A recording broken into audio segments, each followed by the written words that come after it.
Good afternoon, students. Welcome to botany class. Today we will discuss about chapter 5 taxonomy and systematic botany. Taxonomy அப்படின்னா வகைப்பாட்டியல், systematic அப்படின்னா குழும பரிணாம வகைப்பாட்டியல் அப்படின்றத ஒரு டாபிக்கை பற்றி தான் நம்ம ஆல்ரெடி டிஸ்கஸ் பண்ணிட்டு இருந்தோம். So in this video we will discuss about concept of species, morphological, biological and phylogenetic. Species அப்படின்னா சிற்றினம் அப்படின்னு நம்ம சொல்லுவோம். ஸோ அப்போ சிற்றினத்தோட கான்செப்ட்னா கோட்பாடுகள். சிற்றினத்தோட கோட்பாடுகள் அதாவது மார்பாலஜிக்கல்னா எக்ஸ்டர்னல் கேரக்டர், வெளி தோற்றம், புறத்தோற்றம்னு சொல்லலாம். பயாலஜிக்கல் அப்படிங்கிறது உயிரியல், அண்ட் தென் பைலோஜெனட்டிக் அப்படின்னா மரபு வழி. ஸோ இதோட சிற்றின கோட்பாடுகள் என்ன அப்படின்றத பற்றி தான் நம்ம பார்க்க போகிறோம். ஆல்ரெடி எதை பற்றியெல்லாம் பார்த்துருக்கோன்னா, வகைப்பாட்டியல்னா என்ன, குழும் பரிணாம வகைப்பாட்டியல்னா என்ன அப்படின்னு சொல்லிட்டோம். ஸோ அதோட ஸ்டெப்ஸ் எல்லாம் பார்த்தோம். அடுத்ததுதான் நம்ம வந்து கான்செப்ட் ஆஃப் ஸ்பீசிஸை பற்றி பார்க்க போகிறோம். ஸோ மார்பாலஜிக்கலாகவும் பயாலஜிக்கலாகவும் அண்டு பைலோஜெனட்டிக் வழியாகவும். அதில் ஃபஸ்ட்டு நமக்கு என்ன கொடுத்துருக்காங்க அப்படின்னா, species is a fundamental unit of taxonomic classification. Species அப்படிங்கிறது தான் நம்ம சிற்றினம்னு சொல்கிறோம். ஸோ அப்போ ஸ்பீசிஸ் அப்படிங்கிறது ஒரு ஃபண்டமெண்டல் டாக்ஸானமிக் கிளாசிஃபிகேஷன் அப்படின்னா வகைப்பாட்டியலோட அடிப்படை அலகு தான் நம்ம என்னன்னு சொல்கிறோம் அப்படின்னா ஸ்பீசியஸ் அப்படின்னு நம்ம சொல்கிறோம். இது பார்த்தீங்க அப்படின்னா species a group of individuals organism which have the following character. பரிணாமம் அதாவது வகைப்பாட்டியல் அப்படிங்கிறது என்ன அப்படின்னு பார்த்தீங்கன்னா ஒரு அடிப்படை அலகு சிற்றினம். வகைப்பாட்டியலோட ஒரு அடிப்படை அலகு எதுன்னு சொல்லுவோம் அப்படின்னா சிற்றினம் அப்படின்னு நம்ம சொல்கிறோம்.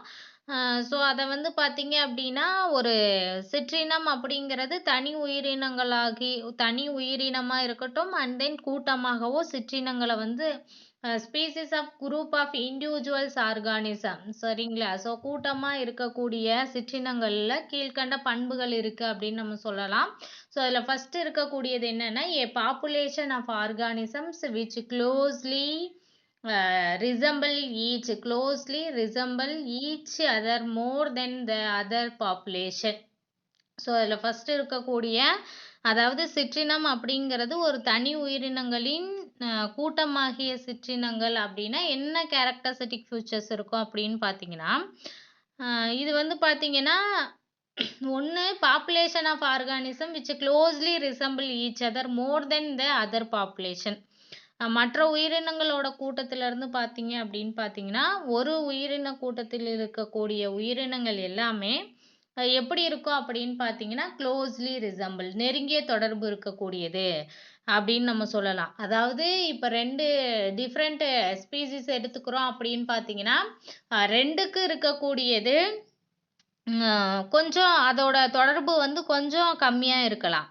அதுவே ஒரு உயிரினத்தில் இருக்கக்கூடிய இப்போ ஒரு உயிரினம்னா இப்போ மனிதன்னு நம்ம எடுத்துக்கிட்டோம்னா மனிதனுக்குள்ளே இருக்கக்கூடிய தொடர்பு எப்படி இருக்கும் அப்படின்னு பார்த்தீங்கன்னா ரொம்ப க்ளோஸாக இருக்கக்கூடியது அப்படின்னு சொல்லலாம். And then they descend from a common ஆன்சிஸ்டர். அதாவது சிற்றினம் அப்படிங்கிறது எங்கேருந்து வந்தது அப்படின்னு பார்த்தீங்கன்னா ஒரு மூதாதையரோட இனம் தோன்றல் தான் அப்படின்னு நம்ம சொல்லலாம், சரிங்களா.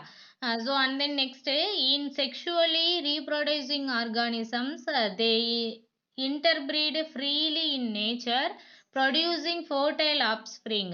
ஸோ அடுத்து பார்த்தீங்க அப்படின்னு பார்த்தீங்கன்னா இப்போ செக்ஷுவல் ரீப்ரொடக்ஷன் அதான் பாலின பெருக்கம் அப்படின்னு நம்ம சொல்கிறோம். ஸோ பாலின பெருக்கம் செய்யக்கூடிய உயிரினங்கள்னு எடுத்துக்கிட்டிங்க அப்படின்னு பார்த்தீங்கன்னா நேச்சராகவே அவங்களுக்கு இயற்கையிலே பார்த்தீங்கன்னா தங்களுக்குள்ளவே இனப்பெருக்கம் செய்து தானாகவே இனப்பெருக்கம் செய்து வளமான சந்ததிகளை உருவாக்கக்கூடிய திறன் வந்து யாருக்கு இருக்குது அப்படின்னு பார்த்தீங்கன்னா இந்த உயிரினங்களுக்கு இருக்குது. அதாவது ஒரு உயிரினம்னு எடுத்துக்கிட்டோன்னா தானாகவே இனப்பெருக்கம் செஞ்சு அது வந்து வளமான சந்ததி அடுத்த சந்ததிகளை வந்து உருவாக்கக்கூடிய திறன் வந்து அதுக்கு இருக்குது அப்படின்னு நம்ம சொல்லலாம். And then next species concept can be classified into two general group. சிற்றினங்களை பார்த்தீங்க அப்படின்னா அதோட கோட்பாடுகளை அடிப்படையாக வச்சு ஒரு ரெண்டு வகையா வகைப்படுத்தி இருக்கிறாங்க. 2 பிரிவா பிரிச்சிருக்கிறாங்க. ஸோ அதில் பார்த்தீங்கன்னா concept எம்பைசிங் process of evolution that maintains the species as a unit and that can result in evolutionary divergence and speciation. சிற்றின கோட்பாடு அதாவது ஸ்பீசிஸோட கான்செப்டை கிளாஸிஃபை பண்ணியிருக்காங்க ஒரு 2 ஜென்ரல் குரூப்பாக. ஸோ அதில் பார்த்தீங்க அப்படின்னா ஒன்று வந்து இன பரிணாமவியல் எவால்யூஷனாக இருக்கட்டும், அண்ட் தென் செயல்முறை வலியுறுத்தக்கூடிய கோட்பாடு சிற்றினங்களை வந்து ஃபஸ்ட்டு தனி அலகுகளாக என்ன பண்ணியிருக்காங்க அப்படின்னு பார்த்தீங்கன்னா பராமரித்து அதோட விளைவாக பார்த்தீங்க அப்படின்னா வேறுபட்ட புதிய சிற்றினை பரிணாமத்தின் வாயிலாக தான் தோற்றுவிக்கக்கூடியது அப்படின்னு நம்ம சொல்லலாம். ஸோ அதாவது 2 வகைன்னு சொல்லியிருக்கிறோம். ஒன்று வந்து இன பரிணாம செயல்முறைகளை வந்து evolution that maintain the species of an unit, இன பரிணாம கோட்பாடுகளை என்ன பண்ணுது அப்படின்னா வலியுறுத்தக்கூடிய ஒரு கோட்பாடு. அதே மாதிரி species unit and that can result in evolutionary divergence and speciation. So அந்த தனி அலகுகளாக பராமரிக்கிறதோட விளைவாக வேறுபட்ட புதிய சிற்றினத்தோட பரிணாமத்தின் வாயிலாக தான் தோற்றுவிக்கக்கூடியது அப்படின்னு நம்ம சொல்கிறோம். And then another concept emphasises the product of evolution in a defining a species. இன்னொரு கான்செப்ட் என்ன அப்படின்னு பார்த்தீங்கன்னா பரிணாமத்தின் முடிவுகளால் தோன்றியவை தான் வலியுறுத்துது அப்படின்னு சொல்லிட்டு 2 கோட்பாடு சொல்லியிருக்கிறாங்க. ஒன்று வந்து இன பரிணாமவியலாக இருக்கட்டும், அதோட செயல்முறைகளுக்கு வலியுறுத்தக்கூடிய கோட்பாடுன்னு ஒன்று சொல்லியாச்சு. ஸோ இன்னொன்று வந்து பரிணாமத்தின் முடிவுகளால் product of a evolution in a defining a species வலியுறுத்தக்கூடிய மற்றொரு கோட்பாடுன்னு சொல்லிட்டு 2 பிரிவாக என்ன பண்ணியிருக்காங்கன்னா பிரிச்சிருக்கிறாங்க. அதில் ஃபஸ்ட்டு நமக்கு கொடுத்துருக்கிறது டைப்ஸ் ஆஃப் ஸ்பீசிஸ் கொடுத்துருக்குறாங்க. சிற்றினத்தோட வகைகள் அப்படின்னு சொல்லி கொடுத்துருக்குறாங்க. There are different types of species and they are follows. சிற்றினங்களில் நிறைய வகைகள் இருக்குது அப்படின்னு சொல்லலாம். ஸோ அதில் ஃபஸ்ட்டு இருக்கக்கூடியது process of evolution. Process of evolution அப்படிங்கிறது என்னன்னு சொல்லுவோம் அப்படின்னா பரிணாம செயல்முறையின் விளைவாக தோன்றக்கூடியது ஒன்று. ஸோ அதுதான் வந்து ப்ராசஸ் ஆஃப் எவால்யூஷன்னு சொல்கிறோம். அண்ட் தென் பயாலஜிக்கல் ஸ்பீசிஸ் உயிரியல் சிற்றினம் அப்படின்னு நம்ம சொல்லலாம். சரிங்களா? உயிரியல் சிற்றினம் மூலமாக தோன்றிய சிற்றினங்கள், அதாவது ப்ராசஸ் ஆஃப் எவால்யூஷன் மூலமாக பயாலஜிக்கல் ஸ்பீசிஸ் பரிணாம செயல்முறை விளைவாக தோன்றியது தான் உயிரியல் சிற்றினம்னு சொல்லலாம்.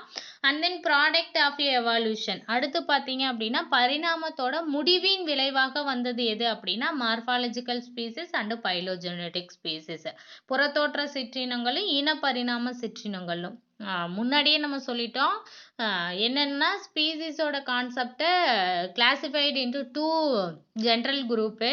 அதில் ஒன்று வந்து எதை பேஸ் பண்ணி அப்படின்னு பார்த்தீங்கன்னா ப்ராசஸ் ஆஃப் எவால்யூஷன் பரிணாமத்தோட செயல்முறையின் விளைவாக தோன்றக்கூடிய ஒரு கோட்பாடு. இன்னொன்று பார்த்தீங்க அப்படின்னு பார்த்தீங்கன்னா முடிவோட கோட்பாடு அப்படின்னு நம்ம சொன்னோம். ஸோ அதில் தோன்றக்கூடியது தான் எதெல்லாம் வந்து ப்ராசஸ் ஆஃப் எவால்யூஷன்னா பயாலஜிக்கல் ஸ்பீசிஸ்ன்னு சொல்லியிருக்கோம். ப்ராடக்ட் ஆஃப் எவால்யூஷன்னா morphological species and then phylogenetic species அப்படின்னு சொல்லிட்டு அதோட வகைகள் இருக்குது. சரிங்களா? ஸோ இப்போ 1 by 1 நம்ம பார்க்கலாம். ஃபர்ஸ்ட் இருக்கக்கூடியது மார்பாலஜிக்கல் ஸ்பீசிஸ். மார்பாலஜிக்கல் அப்படின்னா எக்ஸ்டர்னல் கேரக்டர்ன்னு சொல்கிறோம். ஸ்பீசிஸ்னா சிற்றினம். அப்போ புறத்தோற்ற சிற்றினம் அல்லது டாக்ஸானமிக் ஸ்பீசிஸ். டாக்ஸானமிக் அப்படின்னாவே நம்ம வகைப்பாட்டுன்னு சொல்கிறோம். ஸோ வகைப்பாட்டு சிற்றினம்னு சொல்லலாம்.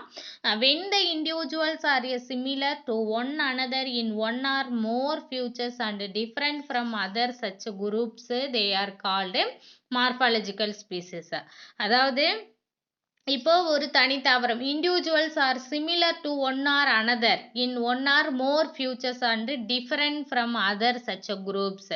அதாவது ஒரு தனித்தாவரம் இருக்குது அப்படின்னா அந்த தனித்தாவரத்தில் ஒன்றோ அப்படி இல்லைன்னா நிறையா ஒன்றுக்கு மேற்பட்ட பண்புகளில் வந்து எப்படி இருக்கும் அப்படின்னு பார்த்தீங்கன்னா ஒத்து காணப்பட்டு சிமிலராக இருக்கும். ஒத்து காணப்பட்டு அதுவே மற்ற குழுக்களை கம்பேர் பண்ணும்போது different from other such group வேறு மற்ற மற்ற வேறுபட்ட குழுக்களோட நம்ம கம்பேர் பண்ணும்போது அது எப்படி தான் இருக்கும் அப்படின்னா வேறுபட்டு காணப்பட்டால் அதுக்கு பேர் தான் நம்ம என்னன்னு சொல்லுவோம்னா மார்ஃபாலஜிக்கல் ஸ்பீசிஸ். இப்போ நம்ம ஒரு மனிதனுக்கும் விலங்குகளுக்கும் இப்போ ஒரு மாடோ ஆடோ எடுத்துக்கிறோம் அப்படின்னா மனிதனுக்கு இருக்கக்கூடிய புறத்தோற்ற அமைப்பு வேற, ஆடு மாடுகளுக்கு இருக்கக்கூடிய புறத்தோற்ற அமைப்பு வேற. மனிதனுக்கு மனிதன் கம்பேர் பண்ணும்போது அவங்களோட மார்பாலஜிக்கல் கேரக்டர் வந்து ஒரே மாதிரி இருக்கலாம். பட்டு மனிதனுக்கும் மாடுக்கும் கம்பேர் பண்றோம் அப்படின்னு பார்த்தீங்கன்னா மாடோட அமைப்பு வேற, மனிதனோட அமைப்பு வேற. அப்போ அதோட கம்பேர் பண்ணும்போது வேறுபட்டு காணப்படக்கூடியது. ஸோ அதுதான் இங்க கொடுத்துருக்காங்க. Morphological species or taxonomic species அப்படின்னு சொல்லலாம். And then next biological species. Biological அப்படிங்கிறது நமக்கு தெரியும். ஸோ உயிரிய சிற்றினம் அப்படின்னு நம்ம சொல்லலாம். அதை வந்து ஐசோலேஷன் ஸ்பீசிஸ்ன்னு சொல்றோம். தனிமைப்படுத்தப்பட்ட சிற்றினம்னு சொல்லலாம். According to Ernst Mayr 1963, these are groups of population that interbreed and are reproductively isolated from other such a group in a nature. இது பார்த்தீங்கன்னா எர்னஸ்ட் மேயர் அப்படிங்கிறவங்க 1963ல் அவர் என்ன சொல்லியிருக்கிறாரு அப்படின்னு பார்த்தீங்கன்னா உயிரிய சிற்றினம் அதாவது பயாலஜிக்கல் ஸ்பீசிஸ் அப்படிங்கிறது இயற்கையாகவே தங்களுக்குள்ளவே இனப்பெருக்கம் செய்து கொள்ளதால் மற்ற குழுக்களிலிருந்து இது வந்து எப்படி இருக்கும் அப்படின்னா தனித்து இருக்கக்கூடியது. ஓனாவே ரீப்ரொடக்ஷன் பண்ணிக்கிறதுனால ஐசோலேட்டட் ஃப்ரம் அதர்ஸ். ஸோ மற்ற குரூப்பை கம்பேர் பண்ணும்போது இது வந்து தனிமைப்படுத்தப்பட்டு காணப்படக்கூடியது அப்படின்னு நம்ம சொல்லலாம். சரிங்களா? ஸோ அடுத்து வந்து பைலோஜெனடிக் ஸ்பீசிஸ். பைலோஜெனடிக் அப்படிங்கிறது நம்ம என்னன்னு சொல்லுவோம் அப்படின்னு பார்த்தீங்கன்னா மரபு வழி அப்படின்னு நம்ம சொல்லலாம். இன பரிணாமம் அப்படின்னு சொல்லலாம். என்னன்னு சொல்லலாம்? இன பரிணாம சிற்றினம்னு சொல்லலாம். This concept was developed by இதெல்லாம் 1 mark. Meglitsch 1954 and then Simpson 1961, Wiley 1978. இந்த கோட்பாடை வந்து யாருனால உருவாக்கப்பட்டது டெவலப் பண்ணாங்க அப்படின்னா மெக்லிட்ச் 1954ல், சிம்பன்சன் 1961, வைலி 1978 இவங்களால தான் இந்த கான்செப்ட் வந்து டெவலப் ஆனுச்சு. And then Wiley defined phylogenetic species as an evolutionary species is a single lineage of ancestor descendant population which maintains it is identified from other such lineages which has its own evolutionary tendencies and historical fact. அதாவது இதில் என்ன கொடுத்துருக்குறாங்க அப்படின்னு பார்த்தீங்கன்னா இவங்க 3 பேருனால தான் இந்த concept உருவாச்சு. அடுத்து வைலி என்ன சொல்லியிருக்கிறாரு அப்படின்னு பார்த்தீங்கன்னா பைலோஜெனடிக் ஸ்பீசிஸ் அதாவது இனப்பரிணாம வழி உருவாகக்கூடிய சிற்றினம் அப்படிங்கிறது ஒரு பரிணாம சிற்றினம் தான் சொல்லலாம். எவால்யூஷனரி ஸ்பீசிஸ் எவால்யூஷனரி ஸ்பீசிஸ்ன்னு தான் சொல்லலாம்.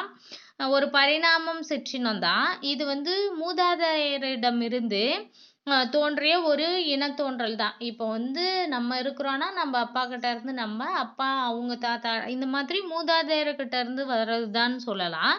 இது வந்து பார்த்தீங்க அப்படின்னா சப்போஸ் பிற வழியிலிருந்து வருது அப்படின்னு பார்த்தீங்கன்னா அதற்குன்னு ஒரு குறிப்பிட்ட ஒரு அடையாளம் இருக்கலாம். ஸோ அதே மாதிரி பரிணாம போக்கு, வரலாறு இந்த மாதிரி போன்றவற்றையே கொண்டுள்ளது அப்படின்னு நம்ம சொல்லலாம். சரிங்களா? ஸோ இப்போ மூதாதையர்கிட்டமிருந்து ஒரு தனி தோன்றியது வந்து ஒரு தனி இனத்தோன்றல்னு சொல்லலாம். சப்போஸ் பிற வழியில இருந்து தோன்றுச்சு அப்படின்னு பார்த்தீங்கன்னா அதை வந்து நம்ம என்னன்னு சொல்லலாம் அப்படின்னு பார்த்தீங்கன்னா அதுக்குன்னு சப்போஸ் பிற வழியில இருந்து தோன்றுச்சுன்னா அதுக்குன்னு ஒரு அடையாளம் இருக்கும் அப்படின்னு நம்ம சொல்லலாம். சரிங்களா? Own evolutionary tendency and historical fate. அதனால பரிணாம போக்கா இருக்கட்டும் அண்ட் தென் வரலாறு இதெல்லாம் கொண்டு இருக்கிறது அப்படின்னு நம்ம சொல்லலாம். சரிங்களா? So and then next international code of botanical nomenclature ICBN. இது ஒரு 5 மார்க் கொஷின். ரொம்ப முக்கியம். ஸோ அதாவது இந்த வகைப்பாட்டுக்கே இப்போ தான் நம்ம ஆரம்பிக்க போகிறோம். ஸோ இதுதான் அடிப்படையான ஒரு விஷயம் அப்படின்னு நம்ம சொல்லலாம். பன்னாட்டு தாவரவியல் பெயர் சூட்டும் சட்டம். அதுதான் international code of botanical nomenclature அப்படின்னு நம்ம சொல்றோம். அதாவது ஒரு தாவரத்துக்கு நம்ம பேர் வைக்கிறோம் இல்லையா, அதுக்கு பேர் தான் நம்ம வந்து என்னன்னு சொல்லுவோம்னா நாமன்கிளேச்சர் அப்படின்னு சொல்லுவோம். பெயர் சூட்டுதல்னு சொல்றோம். எந்த ஒரு தாவரமா இருந்தாலும் அதுக்கு பெயர் வச்சு கூப்பிடுறோம். அதே மாதிரி அனிமலு, அதே மாதிரி எல்லாத்துக்குமே. பட் நம்ம வந்து இங்க எதை பத்தி பார்க்குறோம்னா, தாவரத்துக்கு எப்படி பெயர் சூட்டணும், என்னென்னலாம் மெத்தட் இருக்குது, அதை யாரு ஃபர்ஸ்ட் ஆரம்பிச்சிருக்கிறாங்க, அதுக்குன்னு என்ன கொள்கைகளை அடிப்படையா வச்சு, என்ன கோட்பாடு, அதுக்குன்னு சில விதிகள் இருக்குதுன்னு சொல்லுவோம். என்னென்ன விதிகள் எல்லாம் வச்சு சொல்லியிருப்பாங்க அப்படின்றது தான் இனி நம்ம பார்க்க போறோம். ஸோ அதில் first international code of botanical nomenclature, பன்னாட்டு தாவரவியல் பெயர் சூட்டும் சட்டம் அப்படின்றது தான். இது பார்த்தீங்க அப்படின்னா, name for the plant is a known as a nomenclature. அதாவது ஒரு தாவரத்துக்கு நம்ம பெயர் சொல்லி கூப்பிடுறதுக்கு பேர் தான் நம்ம என்னன்னு சொல்லுவோம் அப்படின்னா பெயரிடுதல் அப்படின்னு சொல்லலாம். This is based on the rules and recommendations of the international code of botanical nomenclature. இந்த மாதிரி ஒரு தாவரத்துக்கு நம்ம பேர் சூட்டணும் அப்படின்னு பார்த்தீங்கன்னா, அகில உலக அதான் இன்டர்நேஷனல் கோட் ஆஃப் பொட்டானிக்கல் அகில உலக தாவரவியல் பெயர் சூட்டும் சட்டத்தோட விதிகள், ரூல்ஸ், அதுக்குன்னு ரூல்ஸ் இருக்கு. அண்ட் தென் ரெக்கமெண்டேஷன், பரிந்துரைகளோட அடிப்படையில தான் அமைஞ்சிருக்குது அப்படின்னு நம்ம சொல்லலாம். ICBN deals with the names of existing, living and extinct fossil organisms. அதாவது இந்த ICBN அப்படிங்கிறது என்னன்னு சொல்லலாம் அப்படின்னு பார்த்தீங்கன்னா, உயிர் உள்ள, அதான் லிவிங்னு சொல்லுவோம். அதான் வந்து எக்ஸிஸ்டிங் அப்படின்னு சொல்லலாம்.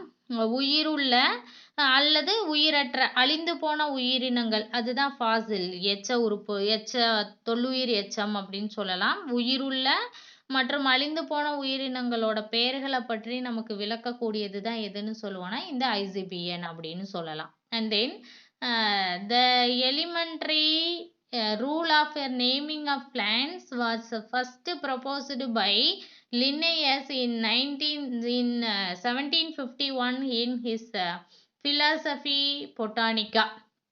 Philosophy Botanica ரொம்ப இம்பார்ட்டன்ட் ஒன்று. இது வந்து நமக்கு இந்த ICBNங்கிறது வந்து உயிர் உள்ளதா இருக்கட்டும், உயிர் இல்லாததா இருக்கட்டும், இதோட பெயர்களை பற்றி விளக்கக்கூடியதுன்னு சொல்லிட்டோம். கரோலஸ் லின்னேயஸ் அப்படிங்கிறவர், லின்னேயஸ்ன்னு கொடுத்துருக்காங்க. இவரோட ஃபுல் நேம் என்ன அப்படின்னா கரோலஸ் லின்னேயஸ்ன்னு சொல்லுவோம். இவர் தான் என்ன பண்ணியிருக்கிறாரு அப்படின்னு பார்த்தீங்கன்னா, ஆரம்ப காலத்தில் இந்த தாவர பெயரிடுதலை அடிப்படை விதிகளை 1731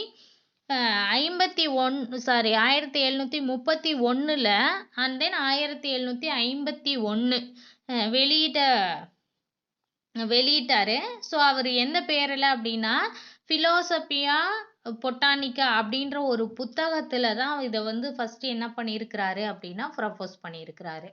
ஸோ நல்லா கவனிச்சுக்கோங்க. இந்த ICBN அப்படிங்கிறதுக்குரிய ரூலை வந்து ஃபஸ்ட்டு ப்ரப்போஸ் பண்ணவங்க யாருன்னா கரோலஸ் லின்னேயஸு. எப்போ அப்படின்னு பார்த்தீங்கன்னா 1751 37 அண்ட் தென் 51 என்ன பண்ணியிருக்கிறாருன்னா இதுக்குரிய ரூலை வந்து அவர் ப்ரப்போஸ் பண்ணியிருக்கிறாரு. அதை எதன் மூலம் ப்ரப்போஸ் பண்ணியிருக்கிறாருன்னா அவர் ஒரு புக்கு, அந்த புக்கு தான் என்ன புக்குன்னா ஃபிலோசபியா பொட்டானிக்கா அப்படின்ற ஒரு தன்னோட புத்தகத்தின் மூலமா அதோட ரூல் என்ன அப்படின்னு சொல்லி முன்மொழிந்திருக்கிறாரு. இதெல்லாம் 1 மார்க்கு நல்லா நோட் பண்ணிக்கணும். இன் 1813 detailed set of rules regarding plant nomenclature was given by A.P.D. Candolle in his famous work Theory Elementarii de la Botanique. அதாவது ஃபர்ஸ்ட் லின்னேயஸ் அப்படிங்கிறவர் அதுக்குரிய ரூலை வந்து ப்ரப்போஸ் பண்ணியிருக்கிறாரு. அடுத்து பார்த்தீங்க அப்படின்னு பார்த்தீங்கன்னா தாவர பெயரிடுதல் விதிமுறைகளை A.P.D. கண்டோல் 1813 ரொம்ப டீட்டெயில்டாக, அதாவது அந்த நூலில் வந்து ரொம்ப விரிவாக வெளியிட்டிருக்காரு. எந்த நூலில்?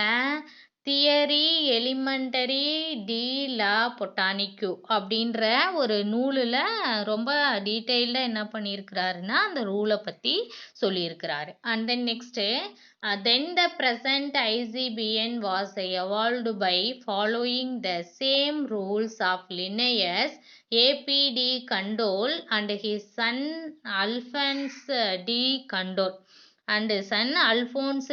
Condol அதாவது லின்னேயஸ் சொல்லியிருக்கிறாரு. அதை ரொம்ப டீட்டெயில்டாக சொன்னவர் தான் யாருன்னு சொன்னோம் அப்படின்னு பார்த்தீங்கன்னா ஏபி கண்டோல் அப்படின்னு சொன்னோம். ஏபிடி கண்டோல்னு. அதுக்கப்புறம் அவங்க என்ன பண்ணியிருக்கிறாங்கன்னா இப்போ நடைமுறையில் இருக்கக்கூடிய ICBN பெயரிடுதல் பற்றிய விதிமுறைகளையும் யார் சொல்லியிருக்கிறாங்க விதிமுறைகள் வந்து கரோலஸ் லின்னேயஸும் ஏபிடி கண்டோலும் அண்ட் தென் அவருடைய மகன் வந்து யார் அப்படின்னு பார்த்தீங்கன்னா அல்ஃபோன்சா டி கண்டோல் ஆகியோர் உருவாக்கியதன் அடிப்படையில் தான் உருவாக்கப்பட்டது அப்படின்னு சொல்லலாம். ஆரம்பத்தில் லின்னேயஸு, அதுக்கு அடுத்து டீட்டெயில்டாக சொன்னவர் தான் ஏபிடி கண்டோலு. அதுக்கடுத்து இப்போ நடைமுறையில் இருக்கக்கூடிய ICBN யாரால உருவாக்கப்பட்டதுன்னா கரோலஸ் லின்னேயஸு, ஏபிடி கண்டோலு, அவருடைய மகன் பேர் வந்து அல்ஃபோன்சி டி கண்டோல். இவங்களோட சொன்னதை வச்சு தான் இவங்கெல்லாம் தான் சேர்ந்து என்ன பண்ணியிருக்காங்கன்னா இந்த ICBN பன்னாட்டு தாவரவியல் பெயர் சூட்டு சட்டம் அப்படின்னு ஒன்றை வந்து என்ன பண்ணியிருக்காங்கன்னா உருவாக்கியிருக்காங்க. சரிங்களா? அண்ட் தென் நெக்ஸ்ட்டு ஒரு பாக்ஸ் கொடுத்துருக்காங்க பாருங்க. ICBN due to specific reason and in order to separate plant kingdom from other organisms is redesignated as ICN. The International Botanical Congress held in Melbourne in July 2011 brought this change. The ICN stands for International Code of Nomenclature for Algae, Fungi and Plants. So இது ஒரு important ஒன்று தெரிஞ்சுக்கக்கூடிய விஷயம். அதாவது இப்போ தாவர உலகத்தினை வந்து மற்ற உயிரிகளோட தனிமைப்படுத்துறதுக்காக தான் நம்ம வந்து இந்த சில குறிப்பிட்ட காரணங்களுக்காக நம்ம இப்போ வந்து ICBN அப்படிங்கிறத என்னன்னு மாற்றிருக்காங்கன்னா ICN அப்படின்னு சொல்லி சேஞ்ச் பண்ணியிருக்கிறாங்க. எதுக்காக? தாவர உலகத்தை மற்ற உயிரினங்களோட ஒன்றா சேர்க்காம தனிமைப்படுத்தி வைக்கிறதுக்காகவும் சில குறிப்பிட்ட காரணங்களுக்காக மட்டும் ரீடிசைன் பண்ணியிருக்கிறாங்க. ICBN என்னன்னு சொல்லியிருக்காங்கன்னா ICNன்னு சொல்கிறோம். அந்த ICN அப்படிங்கிறது என்னன்னு சொல்லுவோம் அப்படின்னா இந்த பெயர் மாற்றம் எப்போ நடந்ததுன்னா ஜூலை 2011 யாருனால நடந்ததுன்னா மெல்போர்ன் அப்படின்ற நகரில் மெல்போர்ன் அப்படின்ற நகரில் ஜூலை 2011 நடைபெற்ற பன்னாட்டு தாவரவியல் மாநாட்டில் கொண்டு வரப்பட்டது. சரிங்களா? ஸோ இதுக்கு அடுத்து உங்களுக்கு ICBNனா என்னன்னு சொல்லும்போது சொல்லணும். ஸோ ஒரு தாவரத்துக்கு பெயரிடணும் அப்படின்னா ஒரு பன்னாட்டு கூட்டம் நடக்கும். அதன் மூலமாக தான் ஒரு பெயர் வந்து நமக்கு முடிவுக்கு வரும். அது மாதிரி ICN அப்படின்றத ICBNஆ இருந்ததை பொட்டானிக்கல் நாமன்கிளேச்சராக இருந்ததை இன்டர்நேஷ்னல் கோட் ஆஃப் பொட்டானிக்கல் நாமன்கிளேச்சரை இன்டர்நேஷ்னல் கோட் ஆஃப் நாமன்கிளேச்சர்னு மாற்றிட்டாங்க. எதுக்காக? சில காரணங்களுக்காகவும் சில உயிரினங்களை மற்ற உயிரினங்களை விட தனிமைப்படுத்தி வைக்கிறதுக்காகவும் சொல்லிட்டோம். ஸோ அது எப்போனா 2011 ஜூலையில் மெல்போர்ன் அப்படின்ற நகரில் தான் ஃபஸ்ட்டு என்ன பண்ணியிருக்காங்கன்னா இந்த ICBN கூட்டம் நடந்திருக்குது. அந்த மாநாட்டில் கொண்டு வரப்பட்டது தான் ICN அப்படின்னு சொல்லிட்டோம்.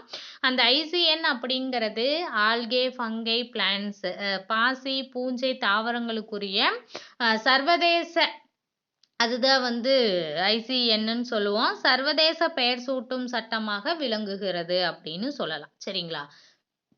ஓகே. அண்ட் தென் நெக்ஸ்ட்டு ICNோட பிரின்சிபல்ஸ் என்ன? ICBN தான் ICNன்னு சொல்கிறோம். கன்ஃபியூஸ் படுத்திக்க வேண்டாம். ICNோட பிரின்சிபல்ஸ் என்ன, அதோட கொள்கைகள் என்ன அப்படின்னு சொல்லி கொடுத்துருக்குறாங்க. இதெல்லாம் ரொம்ப முக்கியமானது. 5 மார்க்கில் கேட்பாங்க. ஸோ மார்க் பண்ணி வச்சுக்கணும். 3 மார்க்காக இருந்தாலும் ஒரு 4-5 பாயிண்ட் எழுதணும். சரிங்களா? So international code of nomenclature based on the following 6 principles. எத்தனை கொள்கைகள் இருக்குன்னா 6 கொள்கைகள் இருக்கு. அதில் ஃபஸ்ட்டு நமக்கு கொடுத்துருக்கிறது botanical nomenclature is a independent of a zoological and bacteriological nomenclature. அதாவது இந்த பொட்டானிக்கல் நாமன்கிளேச்சர் அப்படிங்கிறது தாவரவியல் பெயர் சூட்டு முறை அப்படிங்கிறது விலங்குகளுக்கும் பாக்டீரியாங்கள்ல பெயரிடுதல் முறைகளுக்கும் தன்னிச்சையானது. இண்டிபெண்ட் தன்னிச்சையானது எதுக்குன்னா ஜுவாலஜிக்கலுக்கும் பாக்டீரியாலஜிக்கல் நாமன்கிளேச்சருக்கும். விலங்குகள் மற்றும் பாக்டீரியங்களோட பெயரிடுதல் முறைகளுக்கு தன்னிச்சையான இதை எதுன்னு சொல்லுவோம்னா பொட்டானிக்கல் நாமன்கிளேச்சர் அப்படின்னு சொல்லலாம். அடுத்து பார்த்தீங்க அப்படின்னா applications of names of taxonomic group is determined by means of nomenclature types. அதாவது இது ஒரு வகைப்பாட்டு குழுவோட பெயர் தான். Application of names of taxonomy group இது ஒரு வகைப்பாட்டு குழுவின் பெயர். பெயரீட்டு வகைகளின் மூலம் தான் என்ன பண்ணும் அப்படின்னா தீர்மானிக்கப்படுகிறது. Determine by means of nomenclature type. பெயரீட்டு வகைகளின் மூலம் தான் என்ன பண்ண முடியும்னா இதுக்குரிய நேமை தீர்மானிக்க முடியும். அண்ட் தென் தேர்டு பிரின்சிபிள்ஸ் என்ன அப்படின்னு பார்த்தீங்கன்னா nomenclature of taxonomic group is based on priority of publication. அடுத்து பார்த்தீங்கன்னா இப்போ ஒரு வகைப்பாட்டு குழுவில் பெயர் சூட்டி வெளியிட்டுட்டாங்க அப்படின்னா அந்த வெளியீட்டல்ல முன்னுரிமையோட அடிப்படையில் தான் அமைக்கக்கூடியது. ஸோ ப்ரையாரிட்டி ஆஃப் பப்ளிகேஷன் வெளியிட்டுட்டோம், வெளியீட்டோட முன்னுரிமையோட அடிப்படையில் தான் இந்த பேர் வந்து நம்ம அமைக்க முடியும் அப்படின்னு சொல்லியிருக்காங்க. So and then next each taxonomic group with a particular circumscription, position and rank can bear only one correct name. அதாவது என்ன சொல்லியிருக்காங்கன்னா இப்போ ஒரு வகைப்பாட்டு குழு வந்து ஒரு குறிப்பிட்ட விளக்க எல்லைப்படுத்துதல் நிலை ஸோ அண்ட் தென் தரத்தோட அடிப்படையில் ஒரே ஒரு சரியான பெயரை வந்து கொண்டிருக்கும். சில குறிப்பிட்ட வகைகளை தவிர இந்த விதி வந்து எல்லாத்துக்குமே முன்னுரிமை அளிக்கக்கூடியதாக இருக்கும் அப்படின்னு நம்ம சொல்லியிருக்கோம். சரிங்களா? ஸோ அண்ட் தென் நெக்ஸ்ட்டு நல்லா கவனிச்சுக்கோ. Each taxonomic group with a particular circumscription. அதாவது என்னன்னு சொல்லுவோம் அப்படின்னு பார்த்தீங்கன்னா ஒவ்வொரு வகைப்பாட்டு குழுவுமே ஒரு குறிப்பிட்ட விளக்க எல்லைப்படுத்துதலாக இருக்கட்டும், அதோட ரேங்க் தரமாக இருக்கட்டும், அதோட அமைப்பு பொசிஷனாக இருக்கட்டும், அடிப்படையில் தான் ஒரே ஒரு சரியான பெயர் வந்து இருக்கும் அப்படின்னு சொல்லலாம். இது மேக்சிமம் சில குறிப்பிட்ட வகைகளை தவிர மற்றது எல்லாத்துக்குமே முன்னுரிமை இருக்கக்கூடியது அப்படின்னு சொல்லலாம். சரிங்களா? And then next scientific names of a taxonomic group are treated as a Latin regardless of their derivations. அடுத்து பார்த்தீங்கன்னா வகைப்பாட்டு குழுக்கள்ல அறிவியல் பெயர் அப்படின்றோம் அதோட மூலத்தோற்றத்தை பொருட்படுத்தாம லத்தீன் மொழியில தான் அமைக்கணும். சயின்டிஃபிக் நேம் அப்படிங்கிறது டாக்ஸானமிக் குரூப்னாலேயோ இல்லை மூல தோற்றத்தை வந்து நம்ம பொருட்படுத்தாம எதுல தான் அமைக்கணும் அப்படின்னா லத்தீன்ல தான் அமைக்கணும். இது முக்கியமானது. லத்தீன் மொழியில தான் மொழிபெயர்க்கணும் அப்படின்னு நம்ம சொல்லுவோம். And then the rules of the nomenclature are a retroactive unless expressly limited. அதாவது பெயரீட்டல் விதிமுறை அப்படிங்கிறது தெளிவாக குறிப்பிடாதவரை பின்னோக்கி மாற்றியமைக்கக்கூடிய வரம்புடையது தான்.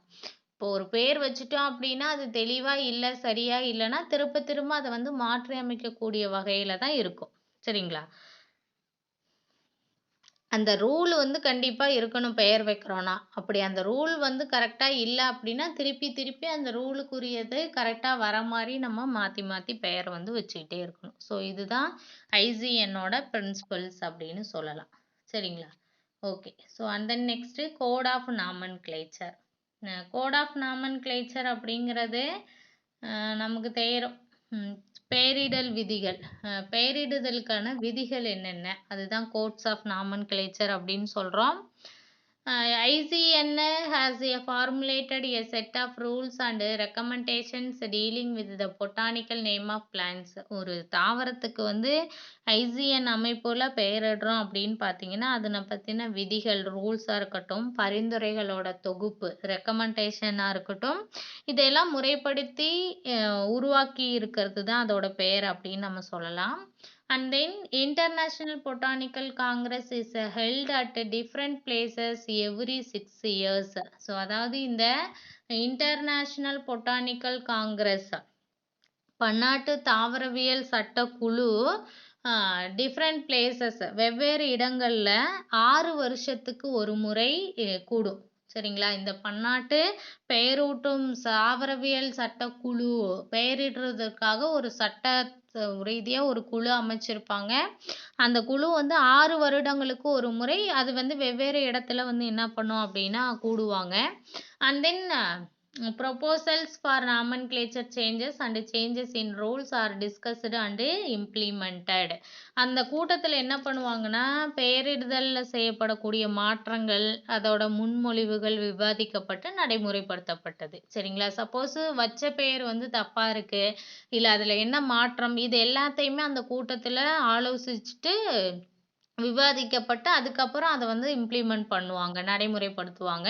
சேஞ்சஸ் ஆர் பப்ளிஷ்டு இன் தேர் வெப்சைட். ஸோ அதுக்கடுத்து பார்த்தீங்க அப்படின்னா அதை வந்து அதில் என்ன மாற்றம் செஞ்சுருக்காங்க அப்படின்னு சொல்லிட்டு வலைதளத்தில் அதை வந்து என்ன பண்ணிடுவாங்க அப்படின்னா பப்ளிஷ் பண்ணிடுவாங்க. இதில் இந்த சேஞ்சஸ் இருக்குது அப்படின்னு சொல்லிட்டு. ஓகேவா? So and then 18th International Botanical Congress held in 2011 at Melbourne.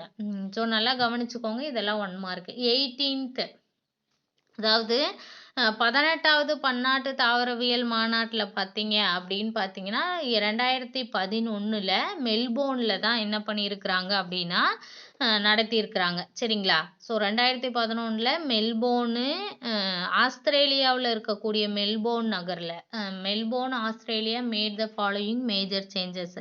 ஆஸ்திரேலியாவில் இருக்கக்கூடிய மெல்போர்ன் நகரில் 18வது பன்னாட்டு தாவரவியல் மாநாட்டில் வந்து கீழ்கண்ட முக்கிய மாற்றங்கள் செஞ்சுருக்கிறாங்க. சரிங்களா? ஸோ அந்த மாற்றங்கள் என்னன்னு சொல்லிட்டு தான் வெப்சைட்டில் விட்டுருவாங்கன்னு சொல்லியிருக்காங்க. என்னென்ன மாற்றம் செஞ்சுருக்கிறாங்க 18th அப்படின்னு பார்த்தீங்கன்னா first the code now permits electronic publications of names of new taxa. அதாவது நியூ டாக்ஸானா புதிய தாவர பெயர்களின் வெளியீடு மின்னணு எலக்ட்ரானிக் பப்ளிகேஷன் மின்னணு முறை பதிப்பாக வெளியிட விதிகள் அனுமதிக்கப்படுகிறது. சரிங்களா? ஸோ இப்போ new taxa names of new டாக்ஸானா புதிய தாவர பெயர்களோட வெளியீடு வந்து எதோட பதிப்பாக இருக்கணும்னா மின்னணு முறையில் தான் எலக்ட்ரானிக் பப்ளிகேஷனாக தான் இருக்கணும் அப்படின்னு சொல்லிட்டு அதில் வந்து வெளியிட்ட விதிகள் வந்து அனுமதி அளிக்கிறது அப்படின்னு சொல்லலாம். ஸோ அடுத்து Latin diagnosis or description is not mandatory and permits the use of English or Latin for the publication of new name. Art 39. அதாவது சட்டம் 39வது சட்டம் படி ஒரு புதிய பெயரோட விளக்கமாக இருக்கட்டும் அண்ட் தென் அல்லது அதோட வரையறையாக இருக்கட்டும், விளக்கமாக இருந்தாலும் சரி அதோட வரையறையாக இருந்தாலும் சரி, டயக்னாசிஸ் ஆர் டிஸ்கிரிப்ஷன் லத்தீன் மொழியில் மட்டுமல்லாத ஆங்கிலத்திலும் வெளியிட அனுமதிக்கப்படுகிறது. ஸோ இதுக்கு முன்னாடி நம்ம லத்தீனில் தான் இருக்கணும்னு சொல்லுவோம். பட் அந்த 18வது பன்னாட்டு தாவரவியல் மாநாட்டில் ஒன்று வந்து மின்னணு முறை பதிப்பாக வெளியிட விதிகள் வந்து அனுமதிக்கிற மின்னணு முறையில் நம்ம பப்ளிஷ் பண்ணிக்கலாம் சொல்லிட்டோம். அடுத்து பார்த்தீங்க அப்படின்னா லத்தீன் மொழியில் மட்டும்தான் அதோட விளக்கமோ வரையறையா இருக்கணுமா அது அப்படின்னு மட்டும் இல்லாமல் ஆங்கிலத்திலையும் வெளியிடுறதுக்கு அனுமதி கொடுத்துருக்குறாங்க. எப்போ சட்ட 39 சட்ட விதிப்படி. அடுத்து பார்த்தீங்கன்னா 1 fungus 1 name and 1 fossil 1 name are important changes. The concept of anamorph and telomorph for fungi and morphotaxa for fossil have been eliminated. அடுத்து பார்த்தீங்கன்னா இப்போ ஒரு பூஞ்சையாக இருக்கட்டும், ஒரு பெயர் ஒரு பூஞ்சை ஒரே பெயரு அண்ட் தென் அது மற்றும் ஒரு ஃபாசில் தொல்லுயிர் ஒரே பெயரு. ஒரு பூஞ்சை ஒரே பெயரு, ஒரு தொல்லுயிரி ஒரே பெயரு என்ற முக்கிய மாற்றம் செய்யப்பட்டுள்ளது. சரிங்களா? அண்ட் தென் அதில் ஒரு பூஞ்சையோட பாலிலா அமைப்பிற்கு வந்து அனாமார்ஃபு என்ற பெயரும், பாலின அமைப்பிற்கு டீலோமார்ஃபு. ஏசெக்ஷுவலுக்கு வந்து அனாமார்ஃபும், செக்ஷுவலுக்கு வந்து டீலோமார்ஃபு அப்படின்னு சொல்லியும் முன்னர் நடைமுறையில் இருந்தது. அதே மாதிரி அதாவது previously sexual and asexual stage of the fungus fossil were provided with different names. புரியுதுங்களா? ஒரு பூஞ்சைனா ஒரே பெயர், ஒரு தொல்லுயிரினாலும் ஒரே பெயர் அப்படின்ற ஒரு முக்கிய மாற்றம் செய்யப்பட்டுள்ளது. அதாவது ஒரு பூஞ்சையோட ஏசெக்ஷுவலாக இருக்கும்போது அனாமார்ஃபுனும், செக்ஷுவலாக இருக்கும்போது டீலோமார்ஃபுனும் பெயர் இருக்குது. ஆனால் முன்னாடி இந்த மாதிரி தான் நடைமுறையில் இருந்துச்சு. அதே மாதிரி ஒரு தொல்தாவரத்துக்கு பல பகுதிகள் பல பெயரிடப்பட்டு, அதாவது மார்ஃபோடாக்ஸா என்னன்னு சொல்கிறாங்க, மார்ஃபோடாக்ஸா அப்படின்னு சொல்லிட்டு ஃபாசிலுக்கு என்ன பண்ணியிருக்கிறாங்கன்னா பெயரிட்டு வந்தாங்க நிறைய பெயரில். இதை வந்து முற்றிலுமாக என்ன பண்ணியிருக்காங்கன்னா அகற்றியிருக்காங்க. ஸோ நல்லா கவனிச்சுக்கோங்க, ஒரு தாவரத்துக்கு ஒரு பெயர் தான். பல பெயரில் கூப்பிட்டோம் அப்படின்னா அதை வந்து என்ன பண்ணிடுவாங்கன்னா அகற்றிடுவாங்க. அதான் இங்கே கொடுத்துருக்காங்க. அனாமார்ஃப் அண்ட் டீலோமார்ஃபு ஃபார் ஃபங்கை. ஃபங்கைக்கு வந்து ஏசெக்ஷுவல்னா அனாமார்ஃபும், செக்ஷுவல்னா டீலோமார்ஃபுன்னு சொல்லி முடிச்சிருக்காங்க. மற்றும் மார்ஃபோடாக்ஸா ஃபார் ஃபாசில். தொல்லுயிரிக்கு மட்டும் மார்ஃபோடாக்ஸா ஹவ் பீன் எலிமினேட்டட். மார்ஃபோடாக்ஸானா நிறைய பெயர்கள் வச்சு கூப்பிட்ருக்காங்க. அப்போ நிறைய பெயர்கள் இருக்கும்போது அதை வந்து எலிமினேட் பண்ணிடுவாங்க, அகற்றிடுவாங்க. அதை தான் கொடுத்துருக்காங்க. சரிங்களா? ஸோ அண்ட் தென் நெக்ஸ்ட்டு அனாமார்ஃபுனா என்ன, டீலோமார்ஃபுனா என்னன்னு கீழே கொடுத்துருக்காங்க. சப்போஸ் டிஃப்ரென்ஸ்லையோ 1 மார்க்கில் 2 மார்க்கில் கேட்டால் எழுத தெரியணும். Asexual reproductive stage of fungus அதான் சொல்லிட்டோம். பூஞ்சையோட பாலிலா இனப்பெருக்க நிலையை வந்து அனாமார்ஃபுனும், sexual reproductive stage of fungi பூஞ்சையோட பாலின பெருக்க நிலையை வந்து டீலோமார்ஃபுன்னு சொல்லுவோம். சரிங்களா? அண்ட் தென் நெக்ஸ்ட்டு என்ன அப்படின்னு பார்த்தீங்கன்னா, as an experiment with registration of a names, new fungal descriptions require the use of an identifier from a recognized repository. There are 2 recognized repository, index fungorum and mycobank. அதாவது அடுத்தது கொடுத்துருக்காங்க பாருங்க, index ஃபங்கோரம் and மைக்கோ bank. Index ஃபங்கோரம் மற்றும் பூஞ்சை, மைக்கோ வங்கின்னு சொல்லுவோம் இல்லையா, அல்லது மைக்கோ வங்கி அப்படிங்கிறது எப்பயுமே வங்கி அப்படின்னாவே நம்ம சேமிப்பு களஞ்சியம் அப்படின்னு சொல்லுவோம் இல்லைங்களா? அப்படின்னு சொல்லிட்டு 2 ரெகனைஸ்டு ரீபோஸ்டரிஸ், அதாவது இண்டெக்ஸு பங்கோரனு மற்றும் மைக்கோ வங்கி அப்படின்னு சொல்லி 2 சேமிப்பு களஞ்சியம் அங்கீகரிக்கப்பட்டு 2 உள்ளது. 2 இருக்குது. ரெகனைஸ் ரீபோஸ்டரிஸ் 2 இருக்குது. அதில் புதிய பூஞ்சையை பற்றி விளக்கம், நியூ ஃபங்கல் டிஸ்கிரிப்ஷன், புதிய பூஞ்சை பற்றிய விளக்கங்களும், பெயர் பதிவு ஒரு பூஞ்சையினை கண்டறிபவர் மூலம்தான் பூஞ்சை களஞ்சியத்தில் பதியப்பட வேண்டும். அதாவது இப்போ ஒரு புதிய பூஞ்சைக்கு நம்ம வந்து விளக்கமோ அதுக்கு பெயரோ பதிவு செய்கிறோம் அப்படின்னா, ஒரு பூஞ்சையினை கண்டறிபவர் மூலம் யாருக்கு அந்த பூஞ்சையை பற்றி தெரியுமோ, இப்போ ரெகனைஸ்டு ரீபோஸ்டரி ஃப்ரம் ஐடென்டிஃபையர், யாருக்கு அந்த பூஞ்சையை பற்றி தெரியுமோ அவங்க மூலம்தான் அந்த களஞ்சியத்தில் அதை வந்து நம்ம பதிய முடியும் அப்படின்றது தான் அடுத்த கான்செப்ட் கொடுத்துருக்குறாங்க. சரிங்களா? நெக்ஸ்ட்டு 19th, இதெல்லாம் வந்து 18th, அதாவது 18th international botanical congress held on 2011 Melbourne, Australia made following the major changes. அதாவது ஆஸ்திரேலியாவில் இருக்கக்கூடிய மெல்போர்ன் நகரில் 2011 18வது பன்னாட்டு தாவரவியல் மாநாடு நடந்தது. அதில் தான் இந்த ஒரு 4 மாற்றங்கள் வந்து சொல்லியிருக்கிறாங்க. ஒன்று வந்து புதிய தாவரத்துக்குரிய பெயர் வந்து மின்னணு முறை பதிப்பாக நம்ம வெளியிடுறதுக்கு அனுமதி கொடுத்துருக்காங்க. 2வது வந்து 30வது சட்ட விதிப்படி ஒரு புதிய பெயரோட விளக்கமாக இருக்கட்டும், அதோட டிஸ்கிரிப்ஷன் வந்து லத்தீன் மொழியில் மட்டும் இல்லாமல் ஆங்கிலத்திலையும் நம்ம கொடுக்கலாம் அப்படின்றதுக்கும் அனுமதி கொடுத்துட்டாங்க. அடுத்தது பார்த்தீங்கன்னா, ஒரு பூஞ்சைன்னு எடுத்துக்கிட்டா ஒரே பெயர் தான். அதே மாதிரி ஒரு தொல்லுயிரினா ஒரே பெயர் அப்படின்ற முக்கிய மாற்றம் செஞ்சுருக்கிறாங்க. இதுக்கு முன்னாடி பூஞ்சையாக இருந்ததுக்கு ஏசெக்சுவலாக இருக்கும்போது அனாமார்ஃபுன்னு, செக்ஷுவல் ஸ்டேஜை வந்து டீலோமார்ஃபுன்னு சொல்லி வச்சுருக்காங்க. அதை அப்படியே வச்சுக்கிட்டாங்க. இதுவே ஃபாசில்னு எடுத்துக்கிட்டோன்னா அதை வந்து மார்ஃபோடெக்ஸான்னு சொல்லுவோம். மார்ஃபோடெக்ஸானா நிறைய பெயர்கள் இருந்தது, அதை வந்து எலிமினேட் பண்ணிட்டாங்க. எல்லாத்துக்குமே ஒரே பெயர் தான் இருக்கணும்னு சொல்லிட்டு. அடுத்தது வந்து என்ன சொல்லியிருக்காங்கன்னா, இண்டெக்ஸ் ஃபங்கியோரம் மைக்கோபேங்க் அப்படிங்கிறது என்னன்னா, இந்த மைக்கோபேங்குன்னு இண்டெக்ஸ் ஃபங்கியோரம்னு சொல்லிட்டு அங்கீகரிக்கப்பட்ட சேமிப்பு களஞ்சியம் 2 இருந்தது.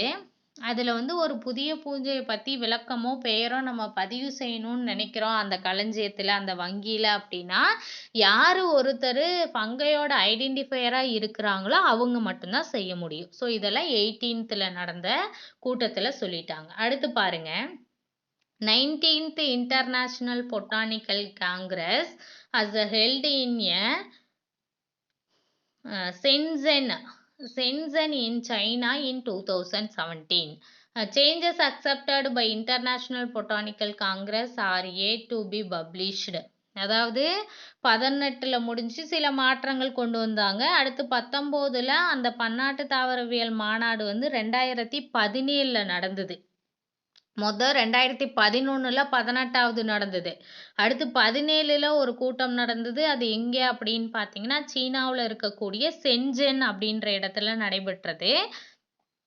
இந்த மாநாட்டில் என்ன பண்ணியிருக்கிறாங்க அப்படின்னு பார்த்தீங்கன்னா, மாற்றம் வந்து இன்னும் பதிக்கப்படவில்லை.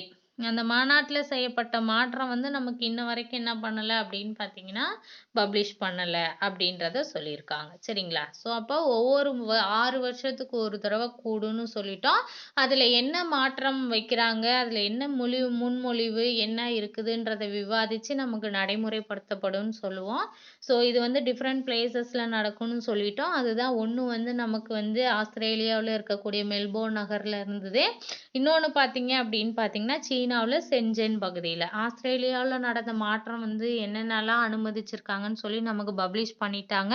பட் 19 நடந்ததை இன்ன வரைக்கும் நமக்கு பப்ளிஷ் பண்ணலை. ஸோ அதான் கொடுத்துருக்காங்க. சரிங்களா? இது ஐசிஎன். அதாவது ஐசிஎன்னா இன்டர்நேஷ்னல் கோட் ஆஃப் நாமன்கிளேச்சர் அப்படின்னு சொன்னால் அதோட பிரின்சிபல் என்ன, அடுத்து கோட்ஸ் ஆஃப் நாமன்கிளேச்சருக்கு தான் நம்ம பார்த்துக்கிட்டு இருந்தோம். சரிங்களா? கோட்ஸ் ஆஃப் நாமன்கிளேச்சர் பெயரிடுதலோட விதிகள் என்னென்ன அப்படின்னு சொல்லி பார்த்தோம். அடுத்து பார்த்தீங்க அப்படின்னா vernacular name. So vernacular name அப்படிங்கிறது நம்ம என்னன்னு சொல்லுவோம் அப்படின்னா வட்டார பெயர்னு அர்த்தம். நல்லா ஞாபகம் வச்சுக்கோங்க, ஒரு பெயரிடுறதுல நிறைய பேர் சொல்லுவாங்க. வெர்னாகுலர் நேமு, சயின்டிஃபிக் நேமு, பாலினாமியலு, அடுத்து பைனாமியலு, ஆத்தர் சைட்டேஷன் அப்படின்னு சொல்லிட்டு நிறைய சொல்லுவாங்க. ஸோ அதில் நம்ம இப்போ ஃபஸ்ட்டு வெர்னாகுலர் நேம்னா வட்டாரம். இப்போ நமக்கு ஒரு வட்டம் இருக்கு இல்லையா, வட்டார பெயர் அதாவது காமன் நேம்னு சொல்லலாம். பொது பெயர் என்ன, ஒரு தாவரத்திற்கு ஒரு பொதுவான பெயர், அதுதான் வந்து வட்டார பெயர். இப்போ நம்ம ஊரில் ஒரு பெயர் சொல்லுவோம், அதுவே வேற இடத்துல வேற பெயர் சொல்லலாம். அதுக்குன்னு ஒரு பொதுவான பெயர் வைக்கிறது, அதுதான் வெர்னாகுலர் நேம் ஆர் காமன் நேம்னு சொல்லலாம். Vernacular name or known as common name. அதாவது வட்டார பெயருங்கிறத பொது பெயர் அப்படின்னு நம்ம சொல்லலாம். They are very often descriptive and poetic reference of to plants. அதாவது பொதுவாக தாவரங்களுக்கு வந்து இந்த பெயரோட விளக்கம் அதாவது தாவரத்துக்கு வந்து இந்த பெயர் வைக்கிறோம் அப்படின்னாவே அதுக்கு வந்து விளக்கம் கொடுக்கக்கூடியதாகவும், அதே மாதிரி கவிதையோட மேற்கோள் அடிப்படையில பயன்படுத்தக்கூடியது அப்படின்னு நம்ம சொல்லலாம். அண்ட் தென் காமன் நேம்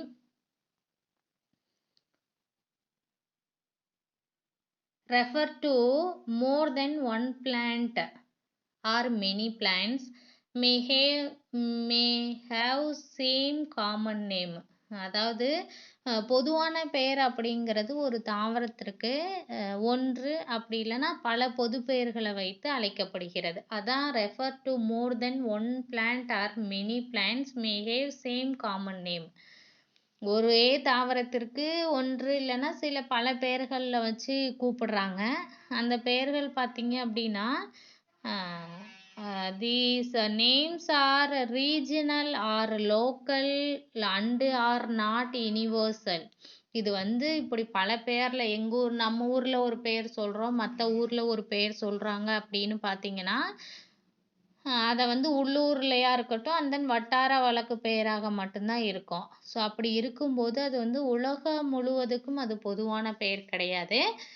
நிறைய விஷயங்கள் மரமாக இருக்கட்டும் இல்லை ஒரு அனிமலுக்காக இருக்கட்டும் ஒவ்வொரு ஊரில் ஒவ்வொரு மாதிரி சொல்லுவோம். அது வந்து அந்த வட்டாரத்துக்கும் அந்த லோக்கல் ஊருக்கு மட்டும்தான் பொருந்தும். அது வந்து யுனிவர்சலுக்கு கிடையாது, உலகத்துக்கே பொதுவானது அல்ல. அது மாதிரி சொல்கிறது பாருங்க. எடுத்துக்காட்டுக்கு அல்பிசா அமாரா ஸோ அப்படிங்கிறது அந்த தாவரம். அண்ட் தென் இந்த மாதிரி டாட்டி எல்லுன்னு கொடுத்துருக்காங்க பாருங்க. அப்படின்னா என்னன்னு அர்த்தம்னா லினேயஸ்னால பேர் வச்சது அப்படின்னு அர்த்தம். சரிங்களா? அல்பிசா அமாரா அப்படிங்கிறது டாட்டி எல் belongs to Mimosaceae is called as a ஊசிலை in South தமிழ்நாடு அண்டு துறிஞ்சி இன் நார்த் தமிழ்நாடு. அதாவது பார்த்தீங்கன்னா இந்த அல்பீசியா அமாரா அப்படிங்கிறது தென் தமிழகத்தில் என்னன்னு சொல்கிறாங்கன்னா ஊசிலைன்னு சொல்கிறாங்க சவுத்து தமிழ்நாட்டில். அதுவே நார்த்து தமிழ்நாட்டில் என்ன சொல்கிறாங்க அப்படின்னு பார்த்தீங்கன்னா வட தமிழகத்தில் துறிஞ்சின்னு சொல்கிறாங்க. என்னன்னு சொல்கிறாங்க? துறிஞ்சின்னு சொல்கிறாங்க. இப்படி அழைக்கிறதுனால நமக்கு நிறைய என்ன ஆகுது அப்படின்னு பார்த்தீங்கன்னா குழப்பம் வருது. ஸோ இதுதான் பொதுவான பெயர்னால வரக்கூடிய நமக்கு குழப்பங்கள் அப்படின்னு சொல்லலாம். ஸோ அந்த அல்பீசியா அமாராங்கிறத சவுத்து தமிழ்நாட்டில் ஊசிலைன்னும் நார்த்து தமிழ்நாட்டில் துறிஞ்சின்னு சொல்லி அழைக்கிறாங்க. அது என்ன ஃபேமிலினா மைமோசியேசி குடும்பத்தை சார்ந்தது. இது யாருன்னா லின்னேயஸ் அப்படிங்கிறவர் தான் இதுக்குரிய பெயர் சூட்டியிருக்கிறாருன்னு சொல்லலாம். சரிங்களா? And then next scientific names, botanical names. அதாவது இதுக்குன்னு ஒரு அறிவியல் பெயர் அண்ட் தென் பொட்டானிக்கல்னா தாவரவியல் பெயருன்னு சொல்லலாம். Each and every taxon has per the ICN species genus family etcetera can have only one correct scientific name. இந்த அறிவியல் பெயர் அப்படிங்கிறது இப்போ ஒரு வகைப்பாட்டு அலகும் ஐசிஎன் விதிப்படி தான் நமக்கு அமைச்சிருக்கோம்னு சொல்லலாம். அதோட பேரினம், சிற்றினமாக இருக்கட்டும், குடும்பம், இது எல்லாமே அதோட ஐசிஎன்னோட விதிப்படி தான் உருவானதுன்னு சொல்லலாம். இது வந்து ஒரு சரியான அறிவியல் பெயரை மட்டும்தான் வச்சுருக்கோம். சரிங்களா? Only one correct scientific name, ஒரு கரெக்டான ஒரு அறிவியல் பெயர் தான். Scientific name of a species is always a binomial. Scientific name ஒரு அறிவியல் நேம் அப்படிங்கிறது எப்பொழுதுமே எப்படி இருக்கும்னா ரெண்டு சொல்லுல தான் இருக்கும். பைனாவே ரெண்டுன்னு சொல்லுவோம். அப்போ இருசொற் பெயரை தான் கொண்டு இருக்கக்கூடியது அப்படின்னு நம்ம சொல்லலாம். These names are universally applied. இந்த மாதிரி ரெண்டு பெயரில் இருக்கக்கூடிய பெயர் வந்து பார்த்தீங்கன்னா உலகம் முழுவதுலையும் பொதுவாக இருக்கக்கூடியதுன்னு சொல்லலாம். எக்ஸாம்பிள் ஒரேசா, சட்டைவா, இது ஜீனஸ் நேம்னா இது ஸ்பீசிஸ், ஜீனஸ் நேம்னா இது ஸ்பீசிஸ் நேம். ஆனால் இந்த மாதிரி சயின்டிஃபிக் நேம் வந்து ரெண்டு வேர்டில் தான் இருக்கும். அந்த ரெண்டு வேர்டில் இருக்கிறது அப்படிங்கிறது உலகம் முழுவதுலையும் ஒரே பொதுவான பெயர் தான் சொல்லலாம். எடுத்துக்காட்டுக்கு ஒரைசா சட்டேவா, எல் டாட்னா லின்னேயஸ் வச்ச பேரு. And then is the scientific name of paddy. அதுதான் நெல்லோட அறிவியல் பெயர் தான் ஒரைசா சட்டேவா அப்படின்னு நம்ம சொல்லுவோம். சரிங்களா? அடுத்து பார்த்தீங்க அப்படின்னா பாலினாமியல். பைனாமியல்னாவே நமக்கு தெரியும், 2ன்னு சொல்லிட்டோம். அடுத்து பாலினாமியல் அப்படிங்கிறது என்னன்னு சொல்லுவோம்னா, பல சொல் பெயரிடும் முறைன்னு சொல்றது. பல சொல் பெயரிடும் முறை. Polynomial is a descriptive phrase of a plant. அதாவது ஒரு தாவரத்தோட அடைமொழி வரையறையுடன் பல சொல் பெயரிடும் முறை வந்து அமைஞ்சிருக்கும். அதாவது டிஸ்கிரிப்டிவ் ஃப்ரேஸ், அடைமொழி வரையறையுடன் பல சொல் பெயரிடும் முறை வந்து அமைஞ்சிருக்கும்னு சொல்லலாம். அதுக்கு எடுத்துக்காட்டு பார்த்தீங்க அப்படின்னு பார்த்தீங்கன்னா, ஒரு தாவரத்துக்கு நிறையா சொல்லுல பெயர் வைக்கிறது.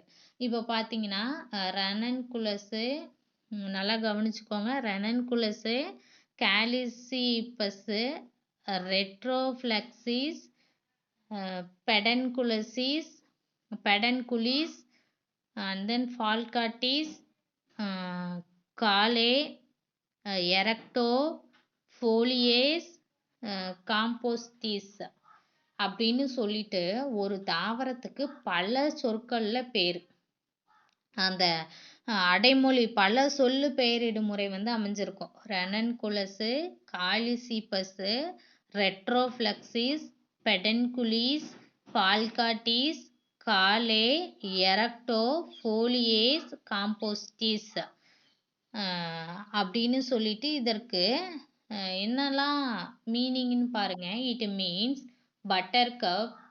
buttercup with reflexed sepals, curved flower stalk, erect stem, compound leaves. அதாவது எதனால இத்தனை வேர்டு சொல்லியிருக்கிறாங்க அப்படின்னு பார்த்தீங்கன்னா, இது வந்து கோப்பை வடிவம் இருக்கும். பட்டர் கப்பு கோப்பை வடிவத்தில் இருக்கும். ரிஃப்ளெக்ஸ்டு செப்பல் பின் வளைஞ்ச மாதிரி புள்ளிகளை கொண்டது. கவுடு ஃப்ளார் ஸ்டாக்கு வளைந்த பூக்காம்பு இருக்கும். அண்ட் தென் எரக்ட் ஸ்டெம் நிமிர்ந்த தண்டு இருக்கக்கூடியது. காம்பவுண்ட் லீஃப் கூட்டிலைகள் உடையது அப்படின்னு சொல்லிட்டு அதுக்கு பொருள். அந்த அத்தனை பேரும் சொன்னதுக்கு என்னென்ன பொருள்னா, அந்த தாவரம் வந்து கோப்பை வடிவத்தில் இருக்கும், அதோட புள்ளி வட்டம் வந்து பின்னாடி வளைந்த மாதிரி இருக்கும், பூக்காம்பு வந்து வளைஞ்ச மாதிரி இருக்கும், தண்டு வந்து நிமிர்ந்து இருக்கும், நிறைய கூட்டிலைகள் இருக்கும். இந்த மாதிரி சொல்றதுக்கு அர்த்தம் தான் அந்த ரனன்குலஸ், காலிசிபஸ், ரெட்ரோஃப்ளெக்சிஸ், பெடன்குலிஸ், பால்காட்டிஸ், காலே, எரக்டோ, போலியஸ், காம்போஸ்டிஸ் அப்படின்னு சொல்லியிருக்கிறாங்க. இது எல்லாமே இருக்குன்றதுக்கு தான் பொருள். And then polynomial system of naming a plant is replaced by a binomial system by Linnaeus. இந்த முறையில் பார்த்தீங்க அப்படின்னா நினைவுல வச்சுக்கிறதுக்கும் பயன்படுத்துறதுக்கும் ரொம்ப கடினமாக இருக்கும். ஸோ ஒரு தாவரத்துக்கு இத்தனை பேர் இருந்துச்சுன்னா அதை வந்து நம்மளால ஈஸியாக மைண்டில் வச்சுக்க முடியாது. இதுவே 2 வார்த்தையில் இருந்தால், இப்போ பேடிக்கு ஒரைசா சட்டேவானா நம்ம இது மாதிரி நிறைய பிளான்ட்டுக்கு நேம் வந்து ஞாபகம் வச்சுக்க முடியும். அதனால நினைவில் வச்சுக்கிறதுக்குமே சரி, அதை பயன்படுத்துறதுக்குமே வந்து ரொம்ப கஷ்டமாக இருந்ததுனால இது வந்து சிறந்தவையாக கருதப்படலை. சரிங்களா? ஸோ அதனால இந்த பாலினாமியல் அப்படிங்கிறது ஒரு சிறந்ததா இல்லை, ஏன்னா நிறையா பெயர் இருக்கிறதுனால. அடுத்து பாருங்க பைனாமியல். பைனாமியல் அப்படிங்கிறது இருசொல் பெயரிடும் முறைன்னு சொல்லுவோம். இப்போ binomial nomenclature was first introduced by Gaspard Bauhin and it was implemented by Carolus Linnaeus. நல்லா கவனிச்சுக்கோங்க. முதல்ல இந்த பைனாமியல் நாமன்கிளேச்சர் இன்ட்ரடியூஸ் பண்ணவர் காஸ்பர்டு பாகின், அதை வந்து இம்ப்ளிமெண்ட் பண்ணவர் கரோலஸ் லின்னேயஸ். சரிங்களா? ஃபர்ஸ்ட் அறிமுகப்படுத்தினவர் இருசொல் பெயரிடும் முறையை காஸ்பர்டு பாகின் தான். லின்னேயஸ் வந்து அதை நடைமுறைப்படுத்தினார், இம்ப்ளிமெண்ட் பண்ணியிருக்கிறாரு. Scientific name of a species consist of 2 word. எத்தனை வேர்டு இருக்குன்னு சொல்லியிருக்கிறாருன்னா 2 வேர்டு. இதெல்லாம் நல்லா ஞாபகம் வச்சுக்கணும். காஸ்பர்டு பாகின் வந்து இன்ட்ரடியூஸ் பண்ணியிருக்கிறாரு, அதை நடைமுறைப்படுத்தினவர் கரோலஸ் லின்னேயஸ். இந்த அறிவியல் பெயர் அப்படிங்கிறது ஒரு சிற்றினத்துக்கு 2 வேர்டு. எத்தனை word? 2 words. And according to binomial nomenclature the first one is a called genus name and the second one is a specific epithet ன்னு சொல்லலாம். அதாவது ஒரு சிற்றினத்துக்கு அறிவியல் பெயருங்கிறது 2 சொற்கள்னால தான் ஆனதுன்னு சொல்லலாம்.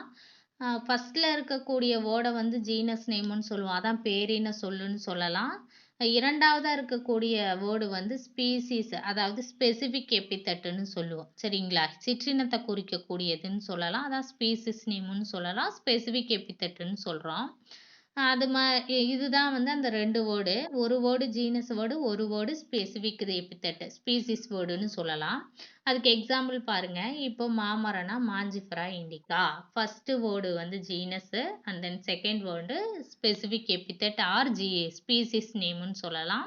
Mangifera is a genus name and then indica is a specific epithet. This system is in um, இந்த இந்த மாதிரி இருக்கக்கூடிய சிஸ்டம் தான் இப்போ பார்த்தீங்க அப்படின்னு பார்த்தீங்கன்னா நடைமுறையில் இருக்கக்கூடியது. எந்த ஒரு தாவரமாக இருந்தாலும் 2 சொல்லில் தான் அறிவியல் பெயர் இருக்கும் அப்படின்னு நம்ம சொல்லுவோம். அதுதான் இப்போதைக்கு நடைமுறையில் இருக்கக்கூடியதுன்னு சொல்லலாம். இதுதான் பைனாமியல்னு சொல்கிறோம், இருசொற் பெயரிடும் முறை. அடுத்து ஆத்தர் சைட்டேஷன். ஆத்தர் சைட்டேஷன் அப்படிங்கிறது என்னன்னு சொல்லுவோம் அப்படின்னு பார்த்தீங்கன்னா ஆசிரியர் பெயர் சூட்டம்.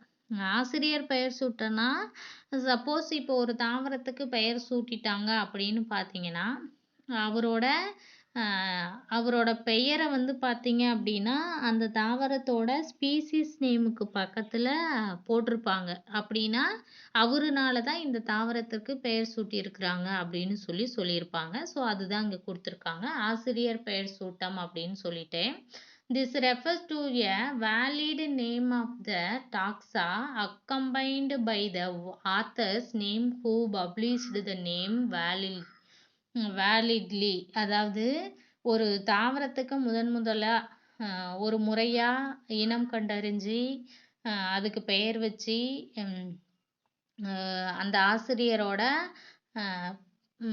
யார் அதுக்கு பெயர் வச்சிருக்கிறாங்க அப்படின்ற பெயரை சுருக்கமாக இந்த இருசொல் பெயரினை தொடர்ந்து ஆசிரியர் பெயரை சுருக்கமாக குறிப்பிடுவோம். அதுதான் நான் முன்னாடியே சொன்னேன் இல்லையா? ஸோ ஒரு சயின்டிஃபிக் நேமு கொடுத்துட்டு கடைசியில் ஸ்பீசிஸ் நேமுக்கு பக்கத்தில் அவங்களோட ஃபர்ஸ்ட் லெட்டர் எல் டாட்னா லினேயஸ் இன்ட்ரடியூஸ் பண்ண நேமுன்னு சொல்லிட்டு ஸோ அதை குறிக்கிறது தான். இப்போ ஃபார் எக்ஸாம்பிளுக்கு சொலானம் நைக்ரம் அப்படின்னா எல் டாட்னு கொடுத்துருக்காங்க பாருங்க. சொலானம் நைக்ரம் எல் டாட்னா லின்னேயஸ் தான் இதை வந்து இந்த தாவரத்துக்கு பெயர் சூட்டியிருக்காரு. இது ஜீனஸ் நேமு, இது ஸ்பெசிஃபிக் எபித்தட்டுன்னு சொல்லுவோம்.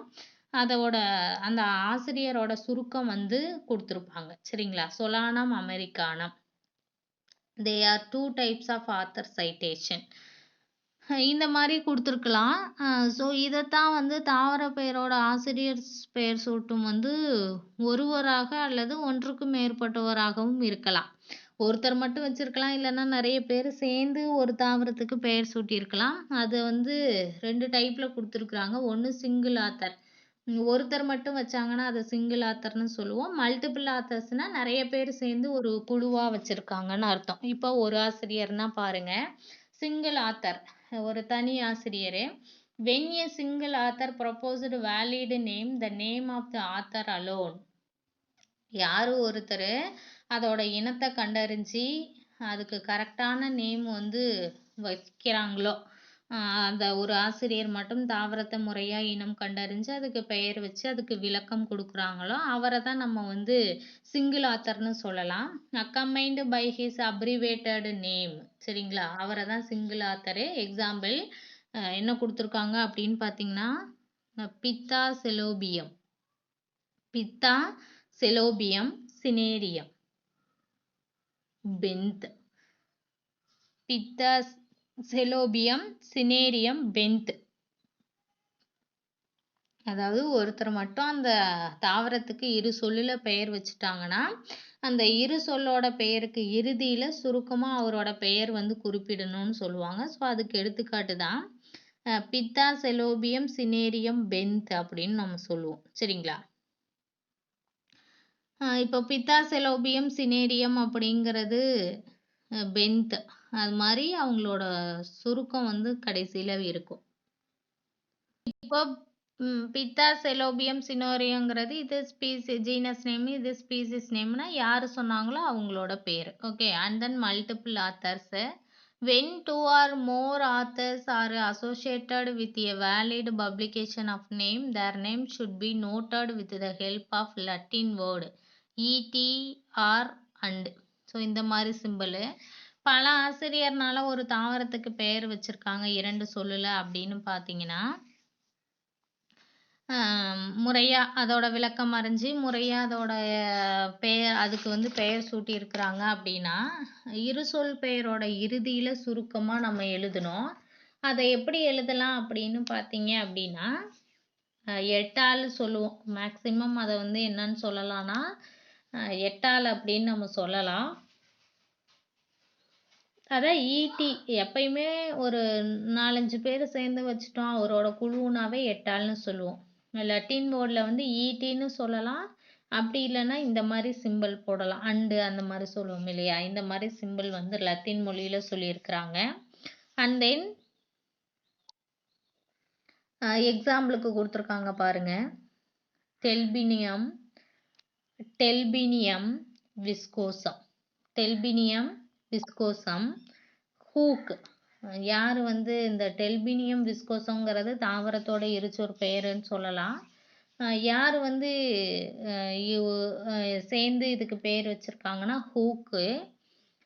அண்ட் தென் அவரோட குழுவினர் அப்படின்னா F.E.T அப்படின்னு சொல்லலாம். சரிங்களா. தாம்சன் அண்ட் தென் தாம்சன் அப்படின்னு சொல்லிட்டு அந்த பெயரோட இறுதியில இந்த மாதிரி அந்த ஆத்தரோட பெயரோட சுருக்கம் நம்ம கொடுக்கலாம் அப்படின்னு சொல்லி கொடுத்துருக்காங்க. சரிங்களா. இதை தான் நம்ம என்னன்னு சொல்லலாம் அப்படின்னு பார்த்தீங்கன்னா, ஆத்தர் சைட்டேஷன் அப்படின்னு சொல்லுவோம். என்னன்னு சொல்லலாம், ஆத்தர் சைட்டேஷன் அப்படின்னு சொல்லுவோம். இந்த மாதிரி நமக்கு standard form of authors abbreviations has to be followed. இது மாதிரி வச்சவங்களுக்கு பேரெல்லாம் பாருங்க. சப்போஸ் இவங்கெல்லாம் தாவரத்துக்கு பெயர் சூட்டியிருக்காங்க. யார் யார், அவங்களுக்கு அங்கீகரிக்கப்பட்ட நேம் என்ன, ஸ்டாண்டர்டு ஃபார்ம் ஆஃப் அப்ரிவேஷன் அப்படின்னா இப்போ லின்னேயஸ்னா எல் டாட்னு கொடுத்துருக்கலாம். அடுத்து ஜி பென்தம் அப்படின்னா பென்த்னு கொடுத்துருக்கோம். வில்லியம் ஹூக்கர்னா ஹூக்கு டாட்னு கொடுப்போம். எப்பயுமே டாட்டு வச்சுட்டா இன்னும் முடியலன்னு அர்த்தம். சரிங்களா. அடுத்து ராபர்ட் ப்ரௌன் அப்படின்னா RBRன்னு சொல்லலாம். RBR. ஜேபி லமார்க்னா லமாக் அப்படின்னு கொடுத்துருக்காங்க டாட். ஏபிடி கண்ட்ரோல்னா டிசி டாட்.